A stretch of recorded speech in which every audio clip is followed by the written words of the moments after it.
and there was So nothing. bad as so in bad what? as in dangerous bad. Yeah. There was none of this was here Right. 15 years ago.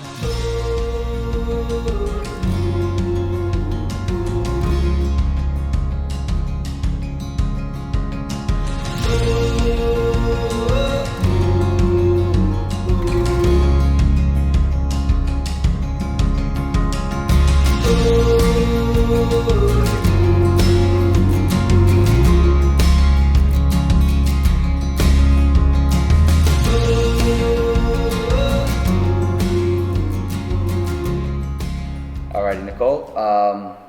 So tell me a little bit about your experience growing up in Beacon. Okay, well, I went to I went to elementary school, I went to the junior high, and I went to the high school, and it always had a bad reputation. There was a lot of diversity, so there was always a little headbutting between races.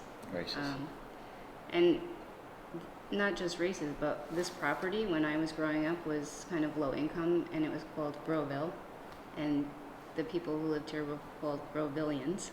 It was definitely segregated. The West End was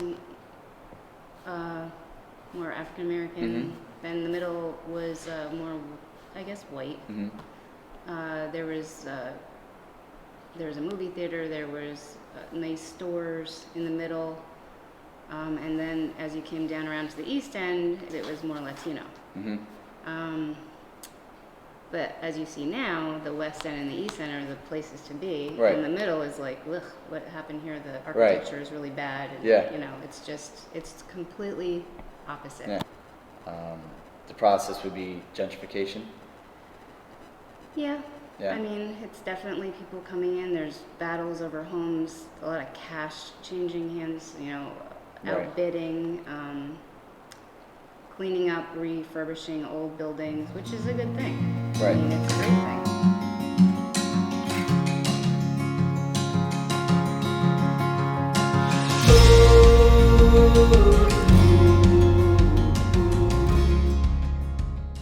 All the way down to the river.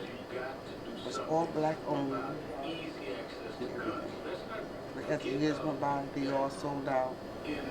And me and him is like one of the two things that's left here. But this is all black owned. Businesses, bars, everybody was drinking the 40-ounce beer, and you buy The Old English? Old English, Magnum, Yeah. and Coke 45.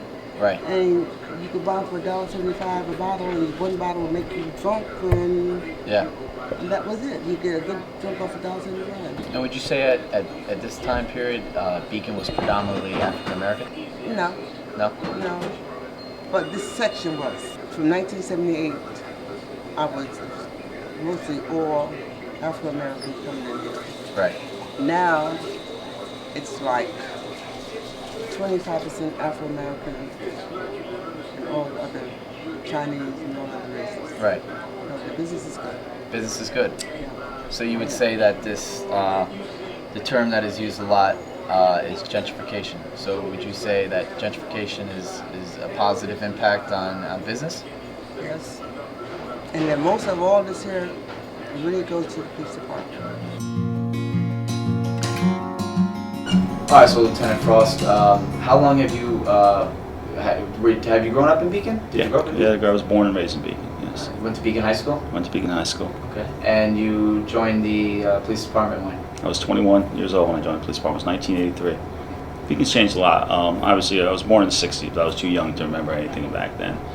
And then in the 70s, there was the racial problems back in the 70s. There was we had that going on in the 70s. No. And then by the late 70s, that started dissipating. That was more of the early 70s, mid 70s things started dissipating. I got hired in 1983 in Beacon, in the police department, and shortly after that, the crack epidemic hit, and crime was extremely high. A lot of burglaries, a lot of larcenies, robberies, open selling on the street. In my time here, that would have been the late 80s would have been the highest crime rate we've had into the early 90s. A couple different things happened. We developed a narcotics unit. The city worked pretty good with us as far as, manpower wise. So by the late 90s, really things got a lot better here. I'd say crime's pretty good. We might be a little bit, and no, I don't have stats to back this, so I'm just going off by what I think of as far as what we're responding to and stuff. Might have been probably a little bit lower by late 90s, early 2000s, a little bit higher now. We still have our moments. There's things that, you'll still get, things that happen, but it happens less likely. But on the other end, what happened too on the street, we actually had some landlords come in with a vision that I don't think most people saw, what they thought Beacon could be. And actually people coming in and getting old dilapidated buildings and making beautiful apartments in it. And I couldn't envision back then. If you told me in 1988 what Beacon would be like 20 years from now, I would have said, you're smoking crack. Okay, I lived in Putnam Valley for 13 years. We had nothing there, absolutely nothing. The closest restaurant is like a half hour away. And we decided to move to Beacon because of work. My husband's business, he's a convenience store supplier, so he does a lot of stores in Beacon, gas stations, the Key Food supermarket is his customer. The Key Food right on Main Street? Yep. Okay. And the 3 gas stations on Main Street. Okay, yeah. Those are his customers. And my brother was opening Beacon Bread Company. Right. So I decided to join him. Business is booming. A lot of tourists from Brooklyn, from the city. Most Right. people, like on weekends, you don't see locals really. Right. They try to stay away. They go, we Right. didn't have Tito Santana's. We didn't have any of these restaurants, any of these bars, any of these places. And now you see it. Right. It's amazing. 10 years ago, maybe a little further back, everything's been done over, like, the structures of the buildings, the front facings, the insides, everything has just changed.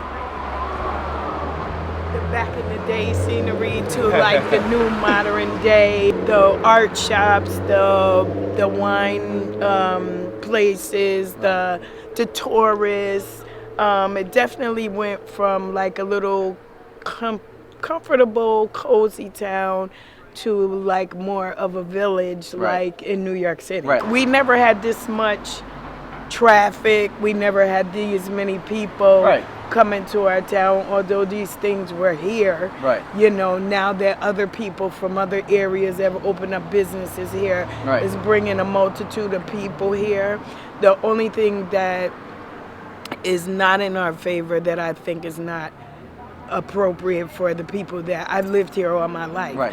And it's a good thing that all the shops and the tourism and everything has come, but it's kind of forcing people out because the people that built this town can't afford to stay here anymore during, with tax upgrades and everything, because the people that are moving here are coming with the salaries that they can raise rent Right. and everything. And I don't think it's fair to the people that helped build this town. But it's beneficial, all the tourism and everything. But I think you also have to remember the people's money that went into it for it to be able to become this way. We're all one community, and everybody, we don't know everybody anymore because so many people have left. They can't afford to stay here anymore. So it's kind of heartbreaking with that. But then again, there's the bright side where, everything's up and coming and more people are coming to see. Because when we were younger, our friends used to tease us about, oh, you live in that little town, there's nothing going on there. Now everybody's trying to move here. Right. For the most part, Beacon is great here now. It's great. It's great. It's good to see the upcoming, the new, the future, the businesses come in, and the people seem to be pleasant. So it's not like a whole bunch of people took over the town and they're not treating us right. They're pleasant. I like it. I like it.